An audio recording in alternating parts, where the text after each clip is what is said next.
Muito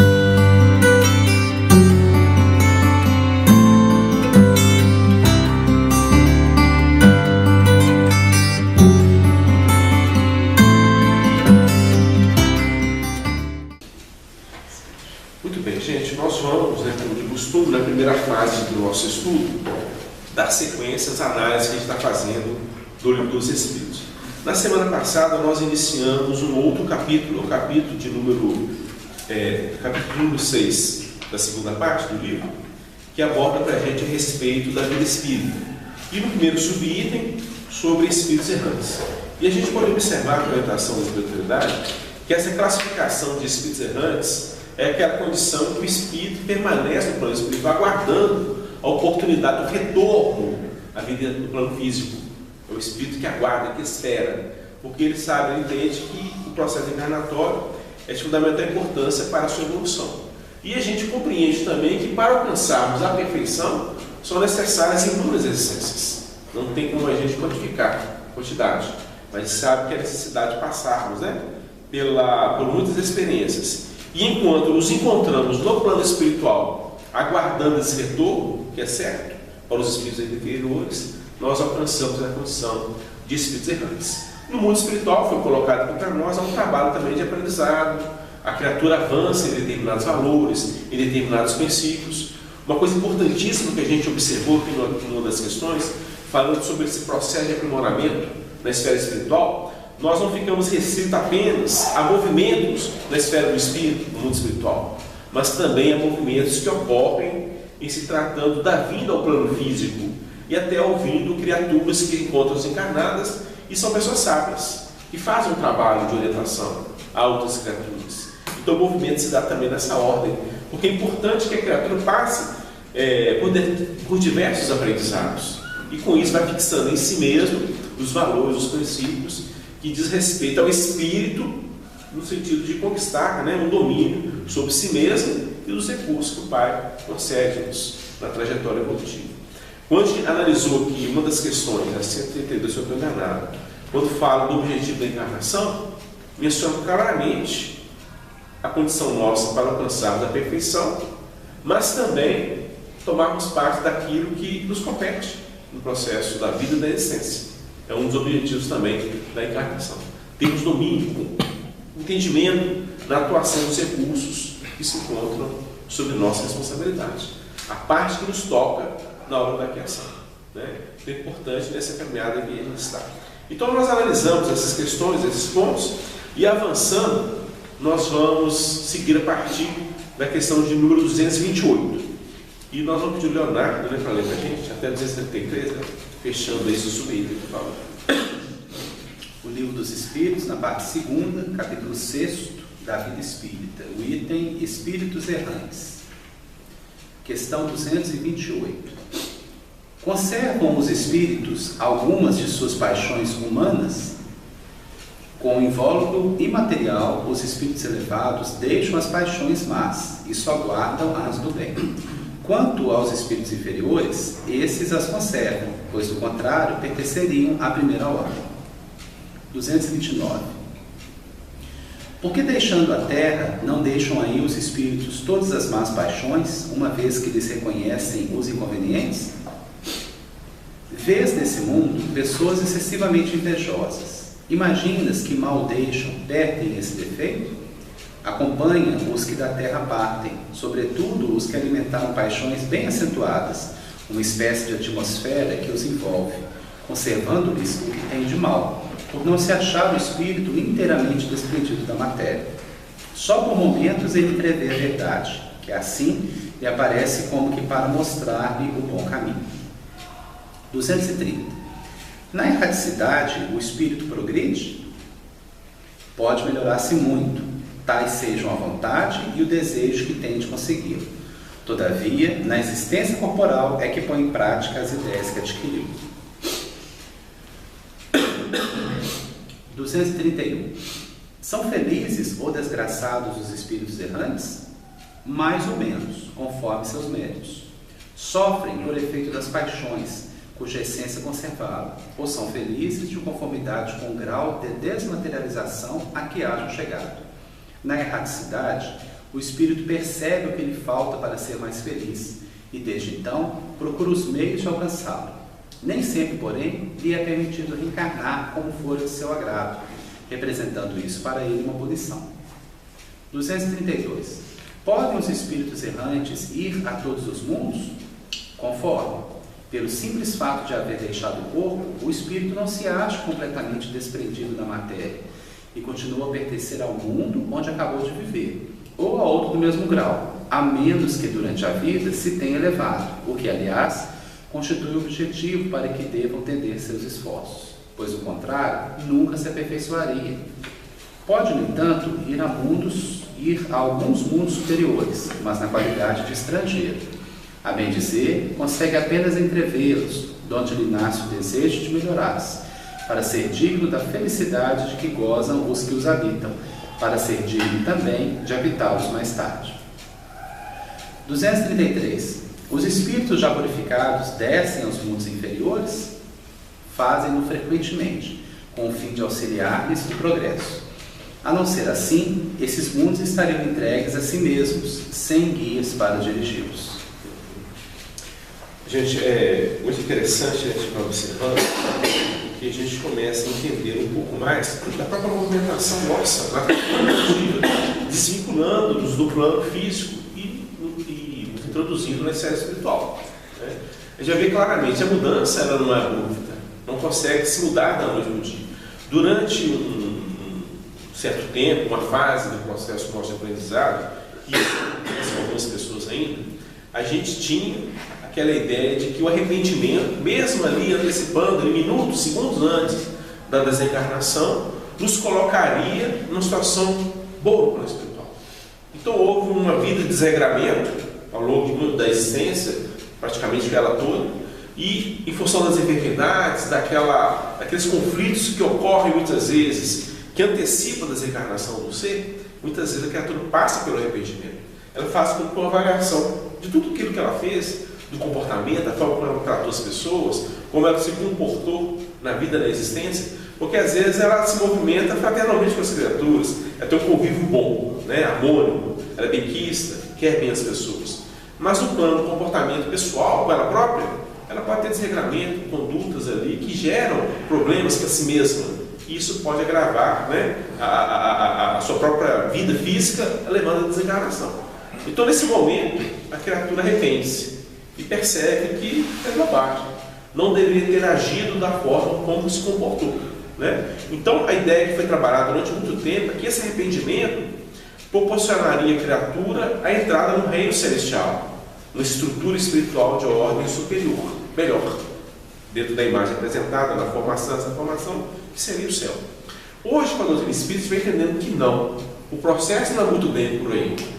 Embora o arrependimento tenha uma importância fundamental no retorno da criatura à esfera espiritual, porque abre as portas para o redirecionamento. E ela vai levar consigo tudo aquilo que ela desenvolveu aqui durante a vida física. Não tem como operar essa mudança de uma forma repentina. Aquilo segue com ela. E ela vai encontrar as limitações, vai encontrar dificuldades, os cerceamentos que foram gerados pela própria conduta e pelo comportamento dela. Porque o clima mental dela estabelece um fluxo irradiador. E é ali que ela vai permanecer por um determinado tempo. O arrependimento abre portas para que esse processo de retorno ele seja como que, de uma certa forma, amenizado, mas não resolve os problemas profundos que ocorreram durante a sua última vida, a sua última existência. Então ela se adapta, ela se retorna ao plano espiritual, vai encontrar determinadas dificuldades, determinadas limitações provenientes da sua forma de agir, e o tempo se encarregará de que, pelo trabalho, pelo esforço, pela dedicação, ela programa uma nova existência, uma nova encarnação, na qual ela poderá dar direcionamento às mudanças necessárias, a tudo aquilo que fez, a tudo aquilo que realizou. Tanto é que ele pergunta na questão 230. Na erraticidade, ou seja, no plano espiritual, aguardando uma nova existência no plano físico, o espírito progride? Sim, avança muito. Mas somente com a experiência no plano físico é que ele fixa em si os valores, os princípios que ele aprendeu. Então, a importância de nós estarmos aqui, que é um trabalho de fixação, de valores, de conteúdos que foram assimilados por nós no plano espiritual e de alguma forma nós estamos tentando avivá-los com o estudo da doutrina, com o estudo do Evangelho. Então aqui é o momento porque estamos como que debaixo de uma onda vibracional que o mundo físico traz, ele apresenta. E é importante que a gente pense isso, né? A gente consiga se sobrepor a esse clima que está presente junto a nós, no qual estamos inseridos, que é o do plano físico. André Luiz dá várias notícias disso para nós, desse clima, dessas vibrações que nos envolvem. Porque, por exemplo, no plano espiritual, se a gente está numa condição melhor, a gente pode estar no nosso lar, por exemplo. Então a gente está como que protegido, os muros do nosso lar, né? E a radiação que circula ali dentro, a partir dos instrutores, dos governadores, dos ministros que ali se encontram, e dos trabalhadores também. Então cria uma onda vibracional protetora, né? Então a gente permanece ali como que protegido das vibrações mais densas, mais pesadas. Ficamos lá, nos preparamos para que depois a gente volte à vida no plano, experiência do clima. Aqui não tem como a gente fugir do clima. A gente pode estar, por exemplo, no ônibus, no coletivo, nos dirigindo para o centro da cidade. Ao nosso lado tem uma criatura no banco, pode ser um anjo, um espírito altamente iluminado, em prece, olhando, observando para se conectar com o mais alto. Mas pode ser um espírito também que está pensando em cometer um assalto no final do dia, à noite. Está lá elaborando como é que ele vai fazer. Não sabemos, né? Então pode ter tanto o criminoso como o anjo, espírito iluminado, próximo de nós, e nós não conseguimos distinguir quem é quem. Agora, se a nossa onda vibracional, nossa busca no campo de espiritualidade, ela é maior, a gente pode assimilar de alguma forma a vibração daquele anjo, daquele espírito de condição melhor que tem prece. De repente a gente tem prece também, começar a pensar, a do Evangelho, coisas boas, positivas, em função da radiação do companheiro que nos envolve. Mas a gente pode entrar também num clima em que, pelo fato de ter uma criatura que está pensando em cometer um crime à noite, está naquela onda mais pesada, mais densa, a gente começa a lembrar de alguém que está ligado ao nosso coração, que falou algumas coisas para a gente e que não estamos satisfeitos com o que ela falou. E entrando naquela linha de pensamento negativo, né? Em função do que? De uma tendência que a gente traz, que a gente apresenta em nós mesmos, a partir também da vibração do outro. Ele é só aquilo em nós, que tem força profunda na nossa intimidade.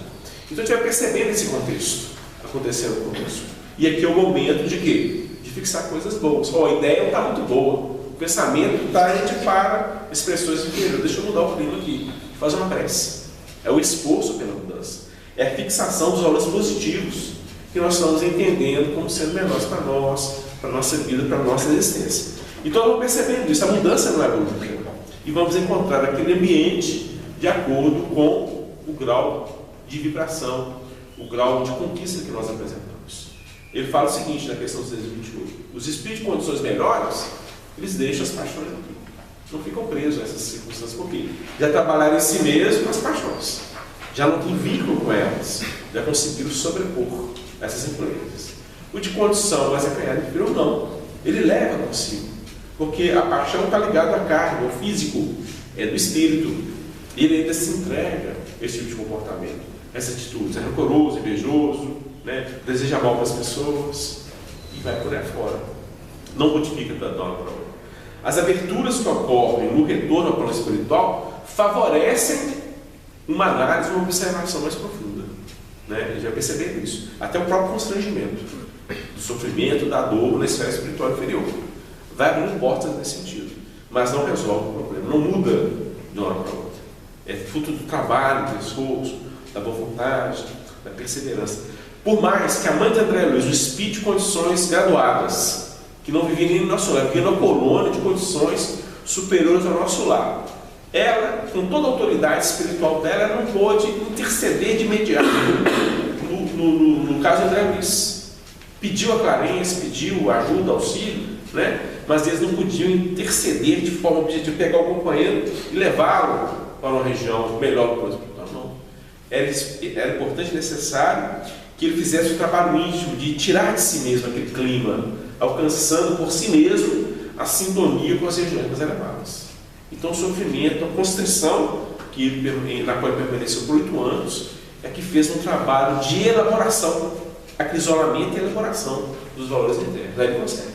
Aí Clarence pôde recolhê-lo e levá-lo para a colônia do nosso lar, dando sequência do que a gente conhece a partir das obras dele. Então o movimento depende da pessoa, depende da criatura. Por mais que a pessoa queira, por mais que ame, que interceder, não tem condições, não há possibilidades, porque às vezes a gente vai até dificultar o processo. Então tem que esperar que haja o amadurecimento do ser da criatura. Então quando a pessoa avança nas lutas íntimas, no plano físico, torna melhor. Se ela dá valor às paixões, aquelas paixões vão permanecer no mundo íntimo dela, ela vai ser envolvida por todo aquele clima mental e de sentimento que ela desenvolveu na sua experiência. Então são pontos importantes, há outros que a gente vai percebendo aqui também, mas vamos abrir os comentários para que os nossos companheiros possam também falar alguns pontos. Alguma coisa para trazer aí? Sim, Márcio. O estudo da erraticidade, ou seja, essa condição dos espíritos errantes, é um dos temas assim, chave, fundamentais para o estudo do espiritismo. E quando estudamos a erraticidade, nós percebemos o acerto dessa metodologia em que se aplica a compreensão dos princípios fundamentais da doutrina para se estudar um assunto. A erraticidade não é um princípio fundamental, dentro daqueles 15 princípios que geralmente se estudam. Mas lembramos aqui, pelo menos, de 3 princípios que se relacionam com a erraticidade: a reencarnação, o plano espiritual e a imortalidade da alma. Só é possível a condição de espírito errante porque o espírito é imortal. Então, a imortalidade da alma, ela está totalmente relacionada a esse tema. Se o espírito não fosse imortal, se de alguma forma o espírito morresse ou deixasse de existir em algum momento, a condição de erraticidade não se prolongaria, não existiria de uma forma universal, Então, compreender a imortalidade nos leva a entender isso. A situação da erraticidade é uma situação universal. Todos os espíritos passam por isso. E houve uma questão anterior, que foi estudada na reunião passada, a questão 225, em que se diz que na erraticidade o espírito se acha no seu estado normal, liberto da matéria. O estado transitório é a encarnação. Estar encarnado dura um tempo. Só que transitório não significa de exceção ou não significa que não seja universal. A encarnação ela é necessária, ela é imprescindível e ela é universal também para todos os espíritos. Só que ela é transitória. O estado normal, natural do espírito é o estado de erraticidade. Erraticidade tem a ver com esse conceito que o espírito é errante, No 224 fala isso, o espírito errante. Traz essa ideia de alguém que está andando, perambulando, se movimentando livremente, Muitas vezes errante é usado no sentido de alguém que está sem rumo também, está errando pelo mundo. Mas não é o sentido que está colocado aqui, porque a palavra errante não tem um juízo de valor aqui. Isso é dito na questão 225, se a erraticidade é um sinal de inferioridade, de forma nenhuma. Falar que o espírito está errante, nesse sentido, está na erraticidade, não significa que ele é inferior, porque na erraticidade você vai ter espíritos de várias envergaduras, vários graus. Então, um espírito superior, o Emmanuel, no momento ele se encontra errante. No sentido humano, você poderia até entender com um português aí que ele está numa situação infernal, não é isso. A erraticidade significa não estar encarnado, mas não é espírito puro. Também foi estudado na semana passada que o espírito puro não precisa reencarnar mais, não reencarna mais. Então ele não é espírito em erraticidade. Todos os demais são em erraticidade. Isso equivale a dizer o quê? Nós aqui que estamos encarnados, numa situação anterior, estávamos na erraticidade, voltaremos à erraticidade quando desencarnarmos. A erraticidade agora são espíritos errantes, numa próxima situação estarão encarnados, e por assim vai. Mas continuando a ideia dos princípios, já falamos então de um outro princípio, que é a reencarnação. A reencarnação ela se apresenta como uma necessidade do espírito, uma situação universal, que atende a uma necessidade de evolução, de crescimento. Porque a questão 230, que é uma questão fundamental, ela é basilar dentro do estudo do Livro dos Espíritos, demonstra isso. O espírito, na erraticidade, ele pode aprender muito. Se ele tem o quê? Vontade e desejo de conseguir. Então nós vimos como que André Luiz cresceu no livro Nosso Lar. Ele inicia o primeiro capítulo numa situação de espírito em sofrimento no umbral e termina o último capítulo, capítulo 50, como cidadão de nosso lar, sendo acolhido e já não mais como um convidado ou como alguém numa situação ali de aprendizado, mas agora como cidadão. O aprendizado continua, mas muda o estado do espírito, que agora ele é cidadão de nosso lar, o potencial dele muda. Então progride, mas a situação da reencarnação é necessária e Deus impõe a reencarnação porque o espírito precisa progredir. E um outro princípio fundamental é o próprio plano espiritual, né? A erraticidade é possível porque existe um plano espiritual. Na verdade, o plano espiritual ele é anterior ao plano físico. Existe um plano espiritual e por uma determinação divina, por um movimento dos próprios espíritos co-criadores, a matéria se organiza dando piso para aqueles que vão encarnar.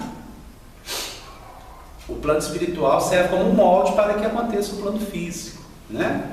E com isso, o estudo da erraticidade ele vai se ampliando de tal forma que já chega a não ser possível dissociar o estudo. Sempre a gente vai estar falando disso, da situação do espírito no plano espiritual. Sempre que se falar a situação, a posição, o estado do espírito no plano espiritual, estaremos estudando a erraticidade. Essa questão 230 é tão importante que tem um livro do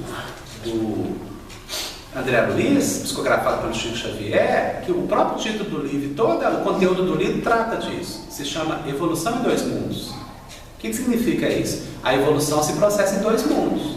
É no espírito e na matéria. É a vivência espiritual e a vivência material. Então, o plano espiritual é a encarnação. Sempre assim. O espírito precisa recolher, sintetizar tudo que ele aprende na vida física, volta com isso, com ele, porque ele não perde. É o que Jesus fala dos tesouros que são juntados no céu. Ele perdeu. Aquilo que está com ele, experiências boas e ruins é dele, ninguém tira. E ele vai como que refundir ou retrabalhar isso no plano espiritual, se reorganizar, programar uma nova vida, trabalhar isso novamente no plano espiritual. E com isso ele está evoluindo, no plano físico. E com isso ele está evoluindo, né? E uma outra questão que podemos concluir a partir disso tudo é o que se está estudado nas últimas questões aí, que os espíritos errantes, eles têm a liberdade deles de acordo com o seu grau evolutivo. Os espíritos inferiores ou imperfeitos não vão a todos os lugares, eles não têm permissão, não têm capacidade para isso, não tem piso perispiritual, vibratório, peso específico para isso. Como é que é isso? Você pega um espírito imperfeito, inferior, e coloca ele num plano mais elevado, ele cai. É literal, né? Não é uma metáfora. O peso específico do perispírito não consegue ficar naquela expansão, não. É como se a gravidade puxasse, né? E ele acaba se justapondo a um ambiente em que está de acordo com a vibração dele. A vibração trabalha com sintonia, com semelhança. Aí ele consegue estar num ambiente em que ele tem sintonia com aquele ambiente. Como a escala evolutiva ela é infinita, para baixo e para cima, aquele plano ele ainda é superior em relação ao plano anterior. Por mais que o espírito seja numa situação difícil, existe um plano ainda abaixo daquilo. Então, o peso dele ainda é um pouquinho acima do que o anterior, ele conseguiu ficar naquele plano, né? Agora, o espírito superior, ele vai em todos os lugares, de acordo com a capacidade dele. O espírito puro não tem limitação para ele no universo, e os espíritos superiores vão conseguir ir a todos os ambientes também, no campo do auxílio, das tarefas, das missões que eles cumprem e do auxílio aos demais. Os textos bíblicos falam muito disso, né? Que o menor é abençoado pelo maior. E isso é trabalhado em vários sentidos, inclusive nesse sentido evolutivo. Aquele que se capacita, ele acaba auxiliando os de baixo, ele desce para auxiliar, só que ele tem estrutura para isso, ele consegue descer para auxiliar. Tudo isso são questões que vão surgindo de um apontamento que parece ser muito técnico, né? Distinguir se o espírito está desencarnado ou não, o que acontece no plano espiritual ou não, mas a doutrina ela vai se entrelaçando nos seus princípios e outros conceitos vão surgindo a partir daquilo que se estudou. O tema do estudo não tem fim, né? Se pegar a obra inteira do Espírito André Luiz, através do Chico Xavier, é um estudo da erraticidade, a interação do espírito desencarnado com o plano físico, né?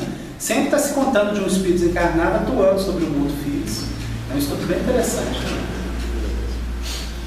Sandra, você quer fazer uma coisa? Sara?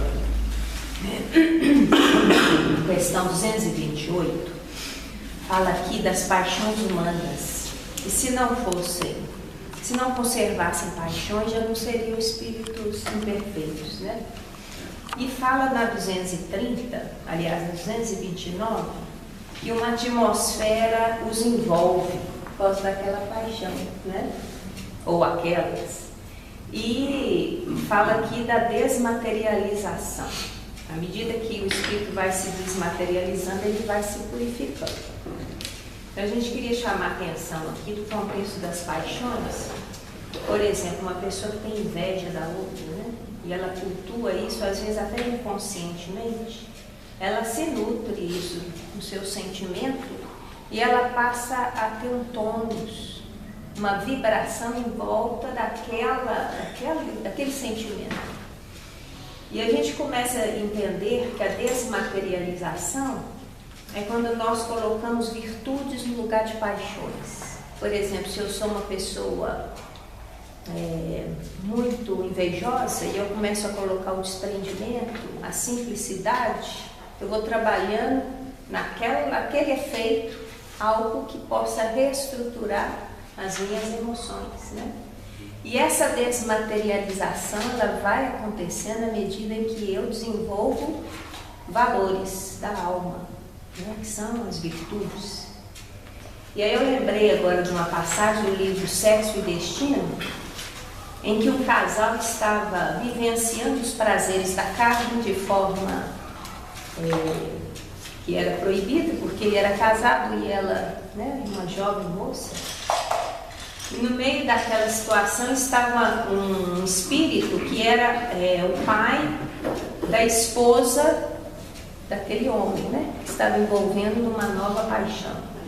E ele estava até um pouco revoltado no plano espiritual, a ponto de dar um soco vibracional no genro, porque ele não estava aceitando a situação.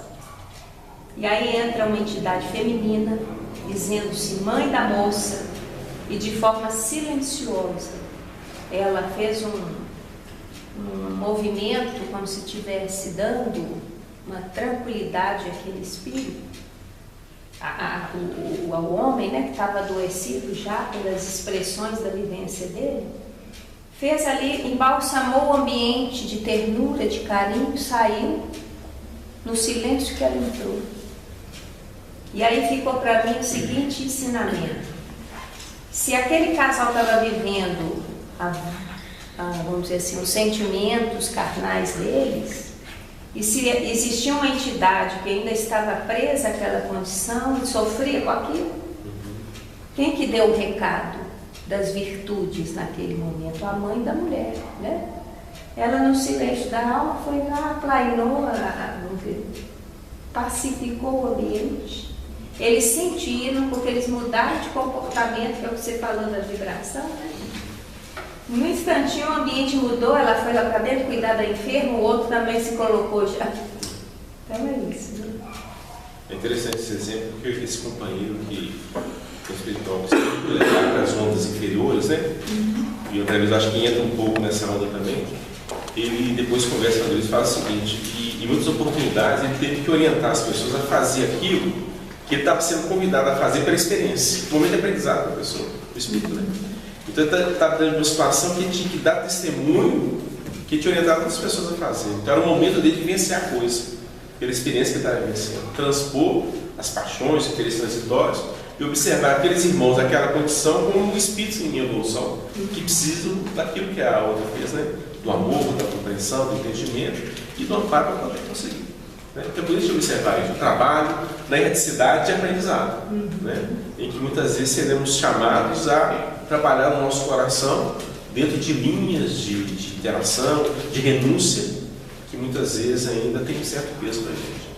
Bom, nós vamos encerrar por aqui, na semana que vem a gente prossegue, né? Porque esse capítulo ele nos apresenta alguns pontos também muito interessantes que serão estudados mais à frente. Então, vamos passar a palavra para o Wagner e dar sequência, né, ao estudo da noite.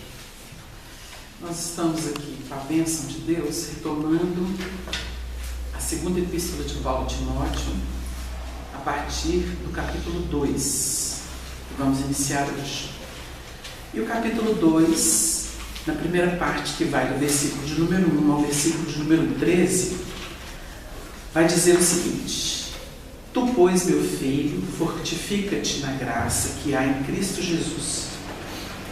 E o que de mim, entre muitas testemunhas, ouviste, confia-o a homens fiéis que sejam idôneos para também ensinarem os outros. Sofre, pois, comigo as aflições como um bom soldado de Jesus Cristo. Ninguém que milita se embaraça com negócios desta vida, a fim de agradar àquele que o alistou para a guerra, E se alguém também milita, não é coroado se não militar legitimamente. O lavrador que trabalha deve ser o primeiro a gozar dos frutos. Considera o que digo, porque o Senhor te dará entendimento em tudo. Lembra-te de que Jesus, que dos mortos, lembra-te de que Jesus, que é da descendência de Davi, ressuscitou dos mortos segundo o meu evangelho. Pelo que sofro trabalhos e até prisões, como um malfeitor. Mas a palavra de Deus não está presa. Portanto, tudo sofro por amor dos escolhidos, para que também eles alcancem a salvação que está em Cristo Jesus, com glória eterna. Palavra fiel é esta, que se morrermos com Ele, também com Ele viveremos. Se sofrermos, também com Ele reinaremos. Se o negarmos, também Ele nos negará. Se formos infiéis, Ele permanece fiel. Não pode negar-se a si mesmo. Nós podemos interpretar esse primeiro trecho do segundo capítulo da segunda epístola de Paulo a Timóteo de um modo bem tradicional. Dentro daquela ideia religiosa mais fechada, de abandonar o mundo, de não ligar mais para as coisas, para poder seguir Jesus. E ficar bem rígido no sentido de que a gente não tem direito, não pode. Mas tudo que Paulo ensinou aqui para Timóteo diz respeito a um trabalho interno de desativação de amarras personalistas, que não tiram a pessoa do contexto em que ela se encontra. O Paulo, no mundo, foi alguém que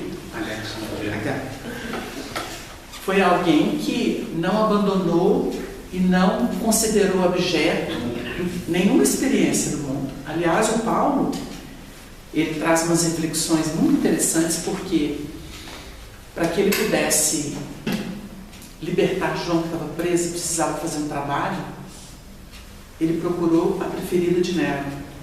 Ele recorreu à preferida de Nero. E a gente lembra aquele texto do Evangelho que diz assim: granjeai amigos com as riquezas da iniquidade. Ele deu oportunidade para uma mulher que vivia dentro de um contexto duvidoso, né, atendendo aos caprichos do imperador, a oportunidade de fazer algo de bom. A gente poucas vezes pensa isso. Esse mesmo Paulo, contra o preconceito dos da sua religião, quando ia ser preso pelos da sua raça dentro de um capricho, de uma articulação maldosa, de perseguição, de inveja, de ciúme, de inconformação com o que ele estava fazendo, ele lançou mão da sua prerrogativa de romano e apelou para César. Os seus companheiros de raça cuspiram e desprezaram ele. E aquilo pode ter parecido para muita gente fraqueza, mas foi fortaleza, porque a tarefa dele não estava cumprida. O mesmo aconteceu quando Jesus, diante de perseguição, se desmaterializou, desapareceu da frente de todo mundo e apareceu em outro lugar, porque não era o tempo. Então existem situações, né, que nós vamos ver na história e mesmo nos contextos de vida de muitos elementos, que não foram momentos de fraqueza. Na verdade, foram atitudes necessárias para fugir ao destempero e à inoportunidade de alguns acontecimentos. O Honório falava com a gente que existem momentos da vida em que a gente tem que fazer uma recuada estratégica. Isso não significa ser fraco e nem deixar a treva tomar espaço, mas é preciso recuar para ganhar algum tempo, algum recurso e depois avançar muito mais. Isso é dos sábios. Tem hora para cada coisa. Nós não podemos achar que a vida vai ser tocada segundo o nosso pensamento. E ser timorato, ou seja, não ter medo, ter coragem, não significa capitular ou ser temerário, melhor dizendo. Isso não é capitular. O elemento às vezes silencia porque não está na hora de falar. E aparentemente fica o mal ou o que é distorcido como verdade. Mas é o tempo dela. Os sábios sempre administraram dessa forma. Nós não podemos ser precipitados. Então, para poder entender o que o Paulo está falando aqui, a gente tem que ter um pensamento muito universalizado. Porque se ele for tendencioso, isso aqui vira cartilha radical de combate. E aí nós vamos ver essas propostas de alienação. Alienação religiosa, alienação filosófica, alienação de comportamento, que pode raiar pelo puritanismo, que é uma forma de fundamentalismo, né? Então é preciso compreender os movimentos. Então a gente tem coisas aqui tão bonitas, né? Tu, pois, meu filho, fortifica-te na graça que há em Cristo Jesus. Porque a graça que ele se refere é a luz do amor que nós ainda não vivemos. A graça que nos foi dada, ela ressuma desse amor. Porque Jesus, em nenhum momento da sua existência aqui no mundo, ele foi violento. Jesus se ajustava aos contextos como um sol que vence a treva vagarosamente. Ele rompe a madrugada vagarosamente. Não é de uma pancada. A plenitude da luz do sol se dá ao meio-dia. É a hora dela, dessa plenitude. Não é antes e nem depois. Porque há uma ordem natural, há dos processos. E os processos é que preparam as almas, os princípios. Porque se pular é o aluno que queimou etapa. Ele saiu do primeiro ano para o terceiro. E no terceiro ele não dá conta. Porque não há um encadeamento lógico, né? Então, é a força dos processos. Isso a gente está aprendendo a duras penas. Porque nós somos precipitados, ansiosos, né? Ou muito retardatários. Porque o retardatário, ele perde o tempo ideal dos seus movimentos. E aí ele começa a se cristalizar, que é o problema de muitas almas, né? O indivíduo sai da ignorância para uma espécie de entendimento vicioso. E ali ele começa a se enterrar. Aí ele cristaliza. Ele depreende o que seria o passo seguinte, mas ele nega. Aí ele começa a se enterrar. Aí ele realmente começa a se cristalizar, né? Da imagem do cão, que é o simples na evolução, né? Aquele que não sabe das coisas, que é a imagem utilizada no Evangelho. Para o porco, a gente vê isso aí. Da ignorância ele pula para a maldade, urdida. E a maldade é sempre o consciente desvio da rota divina. Isso é a maldade. O elemento que sabe que não deve e que usa isso, ainda que aí cai na esfera do porco, né? Então, coisas santas, elas têm a hora certa. Engraçado que os grandes sábios sempre dizem assim: não dá tudo de uma vez. Uma porque ninguém que não está na mesma altura dá conta de assimilar tudo. Então fica inoportuno. Se a gente pega uma pessoa que está chegando na casa espírita, dá uma aula de doutrina espírita para ela de A a Z, mais confunde do que ajuda. A gente vê isso na multiplicação dos pães. Jesus pega o recurso disponível, 5 pães e 2 peixinhos. Primeiro ele busca Deus. Porque sem a fonte, sem inspiração superior, ninguém opera. Em termos de universalidade. Porque a pessoa vai operar dentro de um circuito de obsessão. Ela dá pancada num, ela xinga o outro, e ela bota a goela abaixo do outro. Aí qual que é o proveito? Nada, tudo expiatório. Entendeu? É instrumento de escândalo. Agora, quando ela busca sabedoria e inspiração, ela vai administrar com proveito em todos os níveis que ela possa alcançar. Então Jesus busca a fonte, pega o pão, parte em pedaços. Esse quinhão maior, ele entrega para quem? Para o mordomo, que é o discípulo. O mordomo vai saber partir em frações menores e dar para o povo. Porque é a cadeia, né, de interdependência. Então a gente nota que há uma adequação. Se não tiver essa adequação, não tem proveito. Então a pressa é inimiga do processo que leva à perfeição. Nós vivemos muito ansiosos por muitas coisas, mas isso não edifica. Diz o Honório, em reuniões muito antigas, lá para a década de 90, ele soltou uma frase que ele falou assim: a ansiedade é a vertigem da liberdade, ou da libertação. E dá o que pensar. Mas é vertigem. Então tem que saber administrar.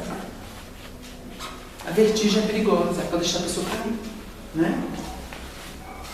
Então é preciso que a gente tenha calma.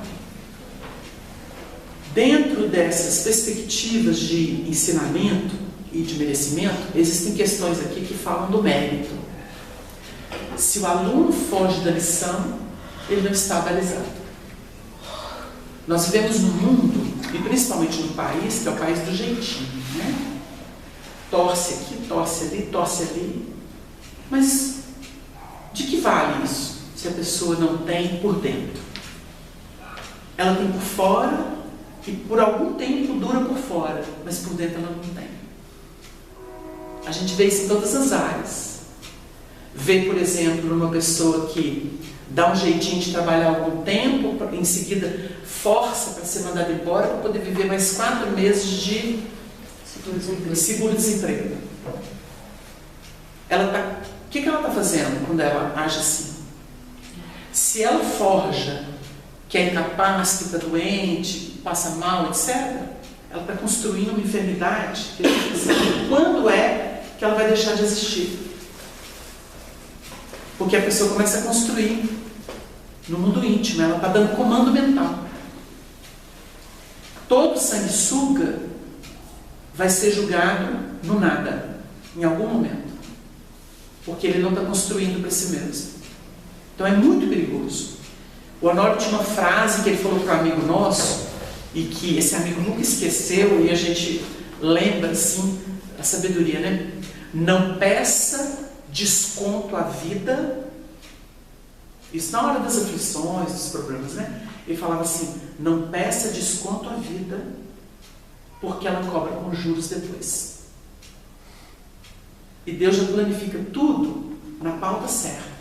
Ele não coloca nada excessivo nos ombros de ninguém. Então essa coisa de não pedir desconto à vida, porque a cobrança vem com juros, é uma grande verdade. Meu Deus, por que eu não fiz direitinho? Agora é tarde. E aí vem, desaba na cabeça da pessoa, né? Então, essa graça do Cristo Jesus é exatamente aquilo que ressuma das ações do Mestre, que de forma alguma são artigos religiosos em plano exterior. Fala de vida e vida íntima. O olhar de misericórdia para um Zaqueu, de carinho, a compreensão da situação de uma Maria Madalena, a paciência evangélica com Pedro, que seria o esteio. Ele via algo mais por trás daquelas ansiedades, daquelas dores, daqueles conflitos. Ele via muito mais. Então, assim, essa é a graça que a gente recolhe dele, né? Então, no momento intempestivo da nossa vida, que a gente quer fazer uma faxina ao nosso jeito, jogar tudo fora como se fosse possível, é melhor a gente olhar com carinho e falar assim: eu posso mudar o padrão de tratamento, eu posso mudar o olhar, o entendimento, a aceitação. Aí pronto, essa é a graça. Então o que ele recomenda: fortifica-te na graça que há em Cristo Jesus. Essa é a graça. A graça de Jesus é a beleza do amor dele. Então a gente vai fortificar isso daquilo. Tem muita gente que está sofrendo com uma enfermidade, reinicia e fala assim: Jesus era puro, foi pregado numa cruz, a mãe dele sofreu tanto vendo aquilo, não pôde fazer nada. Sabe uma coisa? Vou ter bom ânimo aqui, vou ter coragem, vou fazer o tratamento. É a graça de Jesus que está valendo para essa pessoa, né? Então é nesse sentido, para a gente não poder cristalizar o pensamento. E o que de mim, entre muitas testemunhas, ouviste, confia-o a homens fiéis, que sejam idôneos para também ensinar os outros.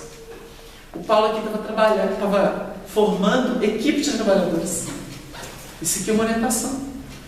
Quando é que você... Hoje a gente teve uma reunião aqui mais cedo sobre mediunidade, né? Aí a Lívia virou e falou assim: nossa senhora, o povo chegar aqui e ouvir isso, eles desanimam de mediunidade.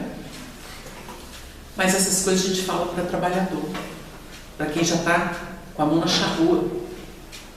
Porque a pessoa tem que ter consciência da responsabilidade, do peso que está fazendo. Porque o Emmanuel falou para o Chico: tudo tem um preço. E tem mesmo. Tudo tem preço. Até para você ser trevoso tem preço. Para a luz tem preço. E tem mesmo. O indivíduo tem que pensar bem. Não brinca com o que é sagrado. Prefiro ser protelado. Você não quer levar nada a sério, não? Então vai. Vai lá distrai. Quando você cansar, você vem. Porque ele diz aqui, olha: o testemunho, ou o que ouviste de mim, entre muitas testemunhas, porque ele está falando de universalidade. O Paulo não estava só ensinando para ele, não. Ele viu o testemunho que o Paulo vivia com todas as pessoas. Isso é outra questão importante. Observa a obra. É mais ou menos isso. Observa a obra, meu filho. Existe legitimidade no que eu ensino. Porque eu estou experimentando. Tem que ter. Tem que ter. Tem que ter alguma coisa. Algum esforço que justifique. Aí tem autoridade. E ele diz: confiam a homens fiéis. E aí, a gente tem que entender. Tem o entusiasta, tem o simpatizante, tem o nem aí, tem o grave, tem o responsável. Existem níveis de entendimento, de sintonia. A gente tem que saber olhar isso. É por isso que quando a gente trabalha sobre reunião mediúnica, educação mediúnica, como é que você sabe que um elemento está pronto para uma reunião prática? Pela fidelidade dele ao trabalho, aos princípios. Porque ele vai mostrar uma dedicação, uma conscientização, uma entrega que pode ultrapassar a da maioria. Aí você fala assim: você não precisa ficar adestrando muito tempo, estudando muito tempo, não. Mas está pronto.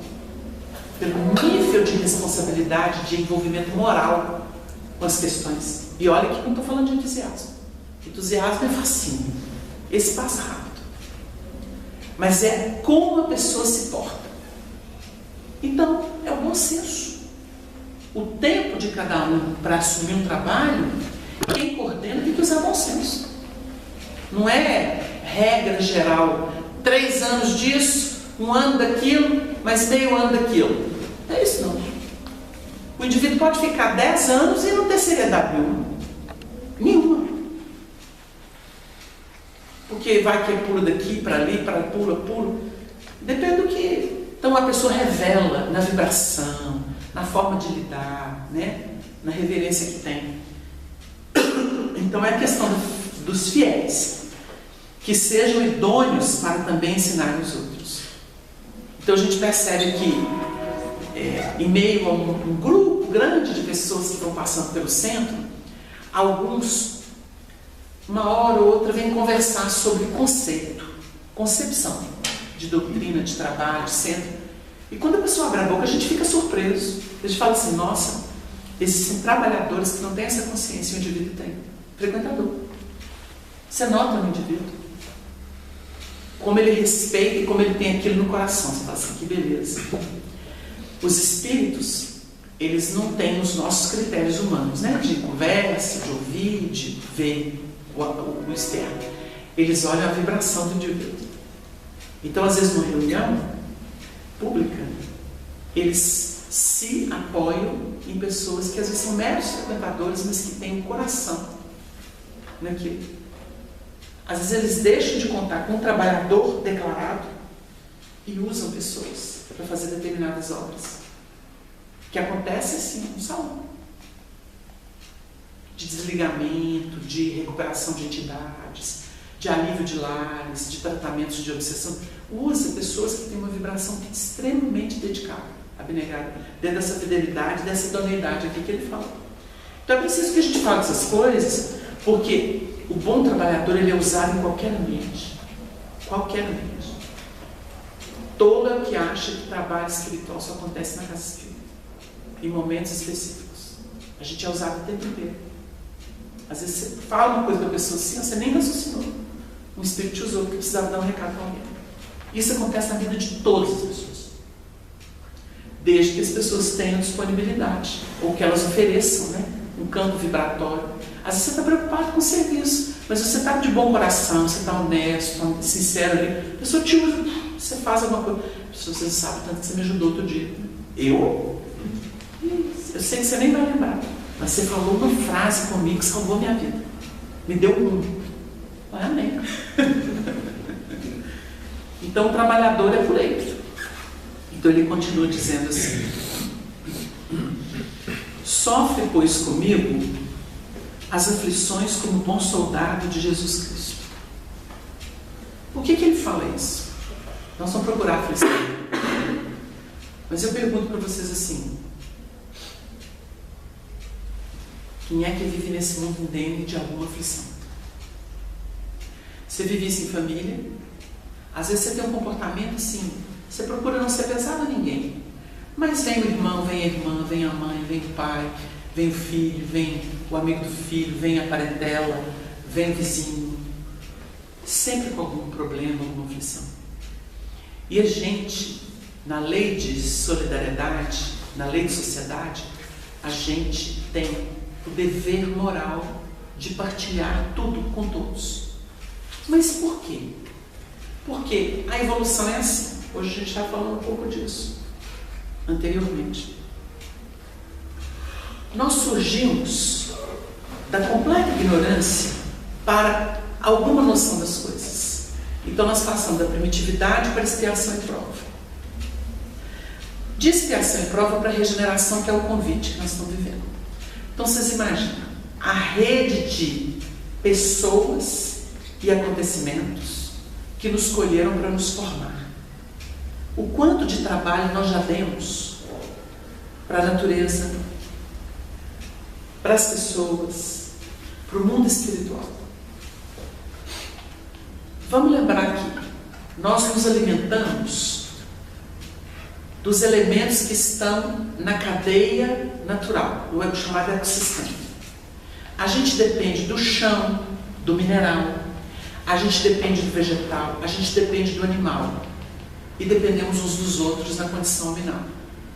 É uma rede sem considerar outros valores que são transcendentes. Porque nós recebemos na Terra não somente a luz do Sol, que é uma estrela, e a gente depende dela, a gente recebe a influência da Lua, que é um tipo de luz que vem por tabela e que tem o seu papel, por causa do magnetismo, né, de que ela se constitui. A luz do Sol radiante, eletromagnética, a luz magnética da Lua, que é por tabela, e nós recebemos influências de outros astros, de outros planetas, e a gente nem percebe. A gente vive num mundo de interdependência. Então, se a gente for considerar o nosso aprendizado da primitividade até aqui, André Luiz fala que nós temos 200 mil anos de atividade mental. Se a gente considerar que 200 mil anos de atividade mental, fora os estágios de princípio inteligente nos reinos que antecedem o homem. Porque a alma dorme na pedra, sonha na planta, movimenta no animal e desperta no homem. Se a gente considerar todas as probabilidades, todas as situações que concorreram para o nosso processo evolutivo, nós não temos dever com a criação, não. Chega uma hora em que a gente passa a ser menos pesado, a exigir menos recurso e passamos a multiplicar recursos. Quando a gente vê a angelitude, a pureza de um Jesus que ama e o amor dele prodigaliza vida para princípios e seres, ele acalenta isso na sua vibração de amor e sustenta isso, o que ele está fazendo?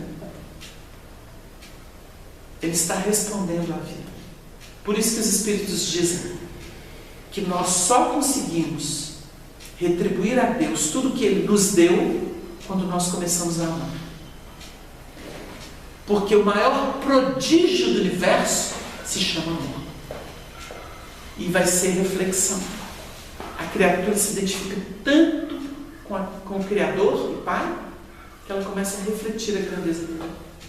E aí ela se chama co-criador em plano maior. Porque ama. A gente fica todo dia analisando coisas que o Chico fez. Gente, o Chico era um cisco. E ele não estava mentindo. Mas era o cisco de Deus. O que o cisco de Deus fez no século XX para o XXI, nós estamos chocados até hoje.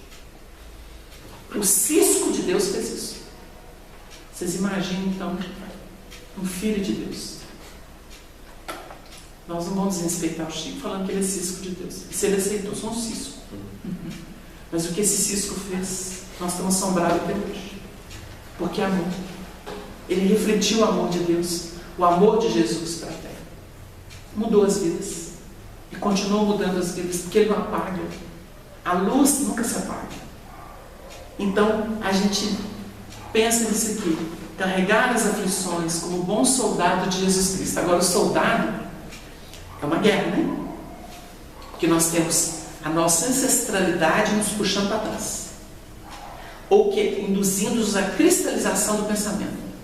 O que é o pessimista no dia a dia? Quem é o pessimista? É aquele que está preso à sua retaguarda. Levou pancada, deu muita pancada, levou pancada. E aí fica com as impressões. O que é o trauma numa pessoa? Na verdade, é ela recebendo de volta aquilo que deu, mas não se conforma. Não aceita. O que é uma pessoa que foi abandonada por alguém que ama e que parou no tempo? É o que ela fez com os outros e na hora que veio para ela, ela não aceita. Então ela para a evolução dela. Chama-se inconformação. A tal da inconformação é um problema do planeta Terra. Aí nós temos os inconformados que vieram de capela. Nós temos os inconformados porque desenvolveram sua vaidade, sua presunção, seu orgulho, seu egoísmo e não se ajustam. E aí tudo fica muito difícil. Se conhecer não é fácil. E Deus usa o tempo. Ele nos espera no tempo. A gente vê no Eclesiastes que tudo é vaidade. Puro interesse pessoal. O Eclesiastes não está errado. Outro dia uma amiga estava lembrando daquele filme Advogado do Diabo, né? E que no final ele fala que tudo é vaidade. Mas é uma grande verdade. Está no Eclesiastes. E a gente nota que nós não podemos combater isso como se combate uma praga no terreiro, que a gente arranca, joga remédio, né? Até indevidamente, porque intoxica o solo. A gente não pode combater dessa forma. A gente tem que substituir. A proposta é substituir. Então, quando ele fala aqui do bom soldado, ele fala do homem vigilante, que foi o que Jesus ensinou. O bom soldado é o elemento vigilante, que analisa tudo. Está sempre olhando com atenção. Lembrando Marcos, que o Emmanuel valoriza no comentário. Olhai, vigiai e orai. O texto em Marcos é mais completo sobre vigiar e orar. Olhar e vigiar, ou seja, estuda tudo, meu filho. Presta atenção. Estuda tudo que te chega. Porque isso é olhar. Prestar atenção. A gente que ama as contas, né? Minha pancada nem pegou.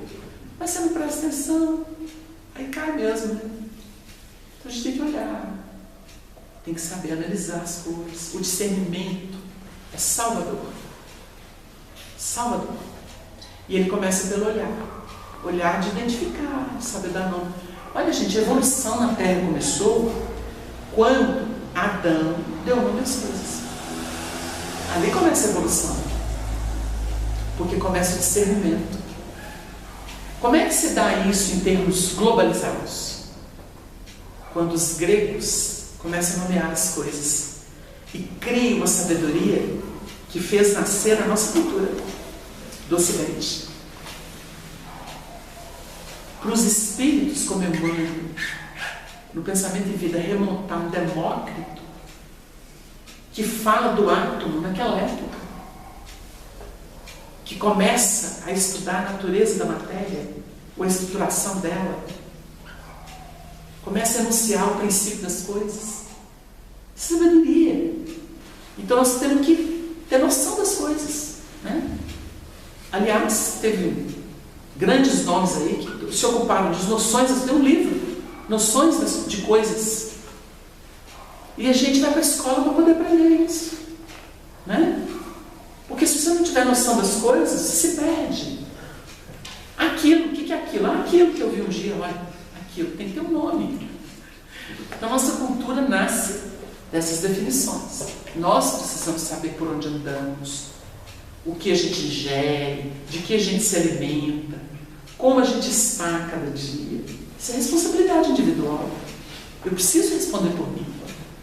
Está escrito no Evangelho, de modo que cada um dará conta de si mesmo a Deus. Ou seja, se eu não olho, se eu não sou vigilante, vigilância e filtro. O que é vigilância? Filtragem. Eu tenho que estar vigilante. Então eu vou ficar tenso o dia inteiro? Não. Isso aí é um problema seu. Vamos relaxar? Filtra. A luz do sol, muito tempo, é perigosa, porque queima a pele. Então eu tenho que me resguardar. Eu olhei e vigiei. Porque é filtro. Estou aprendendo a medida das coisas. Filtro é isso. Até aqui eu posso ir com você, Márcio. Daqui para diante não convém. Vigilância. Porque eu não estou interferindo na vida dele e não estou expondo a minha. Vocês entenderam?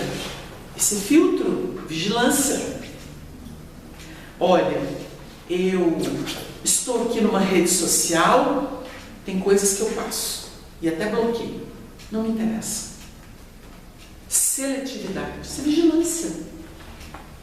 Aí a gente aprende lá, na área dos médiuns, né? Então tem muita gente que fala assim, o médium não pode entrar em bar, não pode entrar em restaurante, não pode ir em lugar com muita gente, porque o médium, muito sensível, passa mal. Uai, esse é um louco alienado. É um louco alienado. Porque ele está no mundo, e o Evangelho segundo o Espiritismo, o homem no mundo, vivei como vivem os homens de vossa época, mas tem que levar Deus no coração. O que é levar Deus no coração? É ter preconceito? Isso o homem que inventou. O homem que criou essa bobagem, que Deus não faz acepção de pessoas. Está escrito no Evangelho. Eu posso ver o nu, o índio, o ex-escravo, o espírito rutilante de luz, um alienígena que veio de outro planeta, parecer todo prateado ou dourado. Pode ter até outra forma, pode ser até diferente de mim. Olha, todos falam assim, tudo filho de Deus. Qual que é o problema? Tudo filho de Deus. A questão de tipificar e de colocar classificação é por nossa conta. Isso é do homem. Ora, se a gente tivesse essa vivência desde o passado, nós não teríamos uma biblioteca de Alexandria queimada por preconceito dos muçulmanos. Não teria. E Quanta sabedoria a gente teria no passado, né? Que a gente nega. Vocês imaginam o que tinha ali de documento? Então, esse atormentado deve estar lambendo o chão até hoje. Porque roubou da gente cultura, conhecimento. Certamente a gente teria mais informação de Atlântida, talvez da Lemúria, porque são coisas que os espíritos afirmam e que precisavam ver assim, isso é lenda. Ora, gente, a lenda nasce de onde? Nasce de onde? Por mais imaginação que o ser humano tenha, ele não consegue ultrapassar aquilo que nasce das suas experiências. Então a gente vê isso no mito. A mitologia, ela é muito rica, até de misticismo, né? Mas o fundamento dela é muito bonito. Vai estudar uma mitologia grega. Que beleza! Que beleza! A gente estuda a mitologia da África. Ué, parece muito com a outra, porque são divindades que representam áreas de trabalho dos espíritos. Eles são capacitados naquelas áreas. É muito interessante. Isso é estudo de espírito, de natureza espiritual, de mundo espiritual. Só que interpretaram a moda da época. O espiritismo pode parecer mitologia para muita gente, ou misticismo, mas ele é de uma lógica e ele joga luz sobre as mitologias e os misticismos. Joga luz. E aí a gente vê nascer uma ciência que ultrapassa a cerebração humana, movimento de cérebro. A gente vê todo um processo que nos liga a uma identidade maior que os gregos não negaram e levantaram. E o Espiritismo surge depois do renascimento que o Iluminismo promoveu. A gente vê o Iluminismo como o ressurgimento da cultura grega, né? O Emmanuel fala que os sábios gregos reencarnaram nessa época para poder fazer o movimento de libertação do pensamento. Precisou o quê? Estabelecer uma enciclopédia, ou seja, dar nome às coisas. De novo. Precisou nomear as coisas e tirar o poder de uma igreja medíocre que enterrou a cultura do mundo. Romperam com isso. Aí surge a verdade.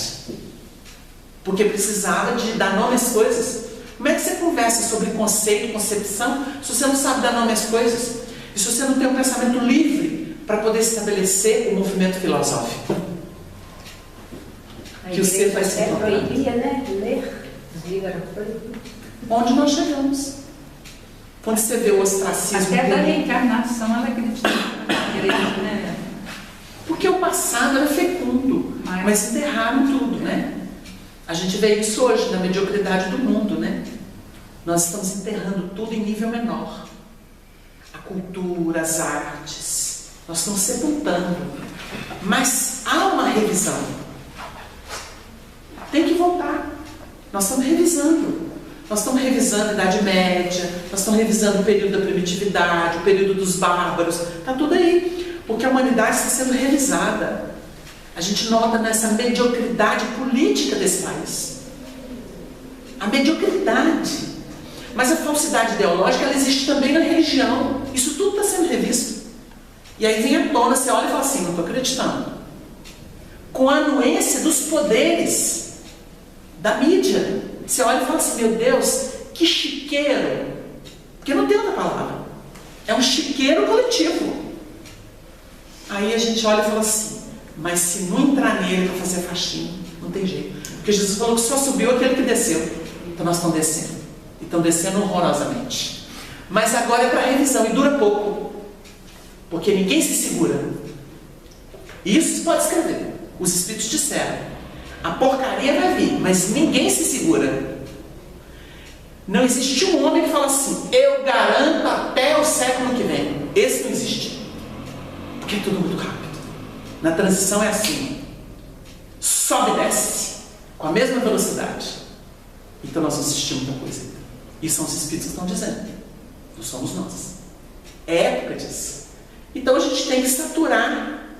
Que é o que eles explicam. Estão saturando. Assim, chega. E aí vão desenvolver o quê? A nossa ética. Porque nós temos a moral do Evangelho, que é regra de bem proceder. Aí em cima disso você fala assim, a graça de Jesus não vai ser mais cantada na hipocrisia religiosa das igrejas, mas vai ser sentida no coração das pessoas, começam a amar. A gente está vendo um movimento tão bonito, a par de todo o chiqueiro que existe aí, com todo respeito ao chiqueiro, mas a gente está vendo pessoas amarem a natureza, amarem os animais, amarem-se uns aos outros. Que grande movimento que está partindo dos corações.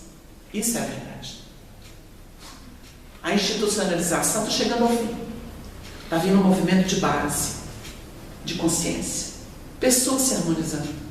E que é o grande objetivo do Evangelho. É de dentro para fora. Não é de decreto mais. Acabou. Não é decreto que faz isso. Não é. Então não adianta esperar das leis, tem que esperar dos corações.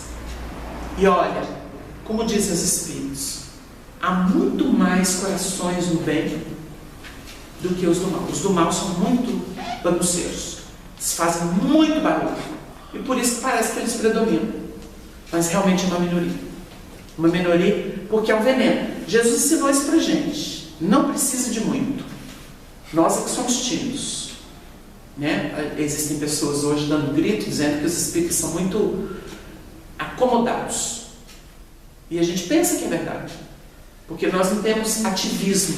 Não é ativismo de sair gritando, quebrando coisas, igual o povo faz, não é nada disso. É ter posicionamento. O ter o dizer sim, sim e não, não. E sair de cima do muro.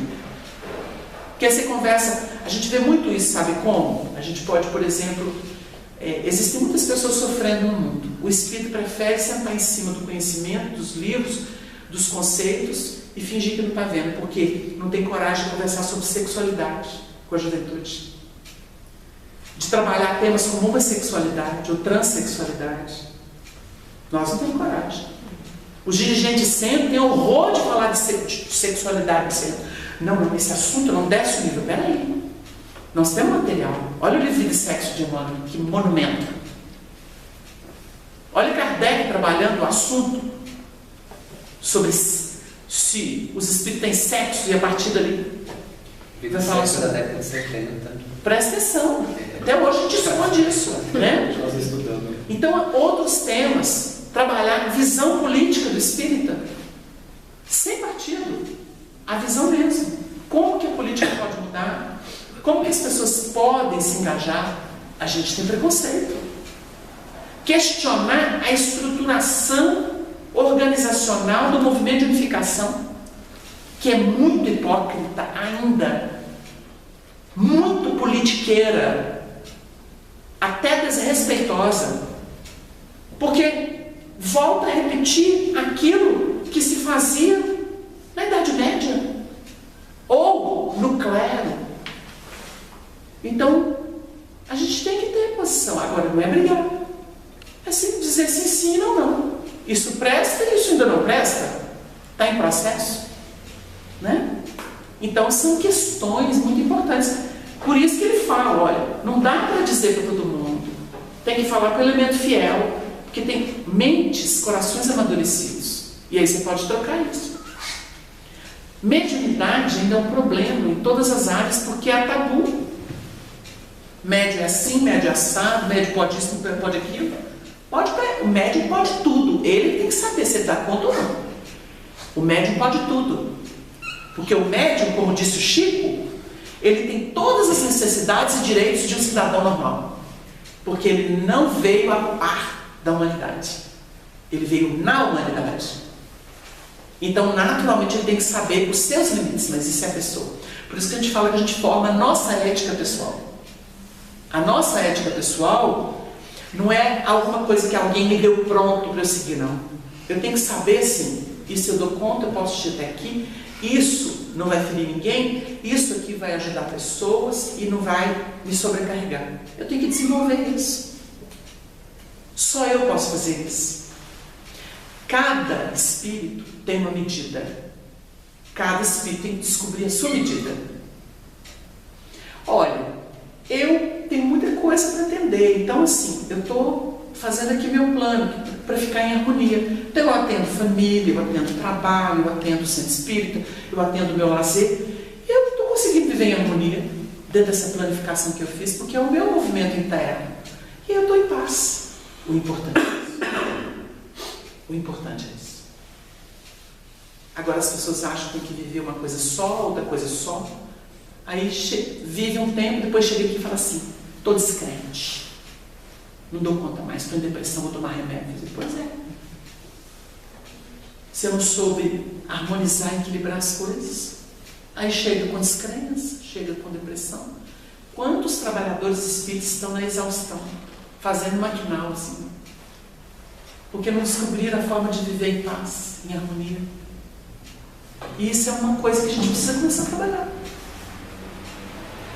O Paulo estava nutrindo o filho dele aqui, mas ele não tirou ele do mundo, não. Nós vamos ver aqui, no decorrer do estudo, né? Sofre, pois, comigo as aflições como bom soldado de Jesus Cristo. O bom soldado é vigilante. Ele tem que ser vigilante. Porque nós somos humanos. Nós estamos em processo. E não podemos fugir do processo. Tem que tirar essa ideia de salvação gratuita, de elitismo espiritual. Tem que tirar isso. Nós somos pessoas. Nós estamos trabalhando humanidade ainda. Angelitude vem depois. Nós não sabemos trabalhar a humanidade ainda. Né? A nossa humanidade ela é muito cruel ainda. Ou seja, ela é bárbara. Porque eu, para falar de mim uma pessoa, eu não troco de roupa. Por mais que eu esteja com problemas, com desafios, eu não posso sair dando pancada. Por isso que a gente falou que Jesus foi harmonia nesse contexto tão tumultuado, né? Numa época em que eram escravos e senhores. Hoje a gente tem aí aberturas maravilhosas. Hoje a gente tem oportunidades, a gente trabalha na cidadania, a gente pode escolher, pode criticar, não é? A gente pode fazer crítica ao que não concorda, não gosta. A gente está vendo isso no Brasil, é amadurecimento, né? Dos nossos processos. Então existem muitos ganhos. Mas o Evangelho nos ajuda a chegar na equação ideal. Nós vamos parar por aqui, agradecendo a Deus e a Jesus pela oportunidade, e na próxima semana a gente retorna. Versículo 4. Muito bem, gente, nós vamos então ouvir a página sobre a WhatsApp. A harmonização interior. Meus amigos, a paz seja com todos. As existências físicas que executam os planos da justiça divina, dando a cada um segundo as próprias obras, serão sempre reflexos dos conteúdos já trabalhados por cada espírito. Uma existência não resume tudo o que a alma adquiriu e conheceu em outras romagens reencarnatórias, mas focaliza aspectos mais nevrálgicos das experiências do ser, de modo que pelas linhas dominantes das tendências e das provas do reencarnante, pode-se depreender e identificar outros aspectos de suas incursões pretéritas, na feição de habilidades e comprometimentos. Sem dúvida que cada retorno ao plano físico é um desafio para o espírito.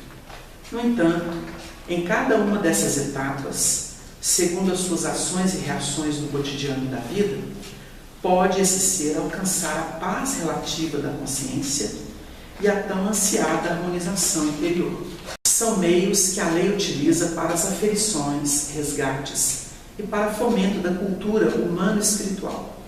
Porém, quando o conhecimento de natureza espiritual chega ao coração que luta no plano físico, descortinam-se novos horizontes de entendimento e de vida íntima para ele, segundo o interesse demonstrado e sua dedicação às mudanças sugeridas.